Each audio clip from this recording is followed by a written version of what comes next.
Kilifi is a county along the Kenyan coastline that lies on the north of Mombasa. It covers an area of about 12 squared kilometers and has a population of 1.4 million people. Its major economic activity is tourism as a result of the warm sandy beaches and popular resorts and hotels that attracts tourists. However, Kilifi County still has a teenage pregnancy rate that remains stubbornly high. Many school-going girls have got pregnant, especially during the COVID-19 pandemic that saw the indefinite closure of schools early this year. It is for this reason that a fraction of the youth decided to champion against teenage pregnancy in the county. Tuligundua most of the girls in Mariakani wako affected kwa sababu wanasema they lack stories are always. Mary Kazungu, a 26-year-old from Mariakani, speaks of the numerous challenges that face teenage girls. However, she dismisses the idea that border operators were the reason behind increased teenage pregnancies, saying that they were only messengers sent to transport the girls around. She attributes her findings to a survey she had previously done with two organizations, namely Bunge la Mwananchi Sauti ya Mwanamke and Kilifi Citizen Forum. Baba alipregnant mtu msichana wake na alivyofuatiliwa kuulizwa akasema kwani ni vibaya nini nyuki akionja asali yake. Tukafuatilia hizo cases. Sasa huyo mzee yuko pale polisi ameshikwa.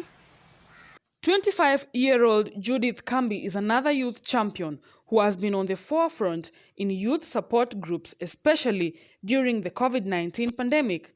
She engages youth groups around her area and holds talks on reproductive health, sexual gender-based violence, teenage pregnancies, and drugs.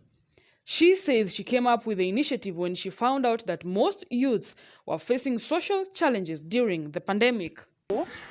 Tunapata tokea hii janga la corona limekuja, kumekuwa na so many challenges.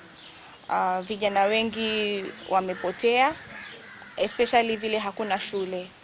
Unapata wasichana wadogo wameenda wameajiriwa kazi za hotels, kazi za nyumba. She spends time in areas where young men sit idle and use drugs like cat. But since the pandemic struck, she has been holding sessions online, which she says is a bit challenging considering very few young people have a stable internet connection.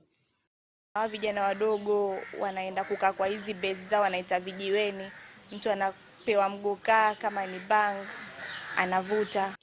Mariakani Chief Harrison Katana added that most school-going youth have been idle at home since the pandemic began, which he says is a loophole for them to get involved in vices in the society.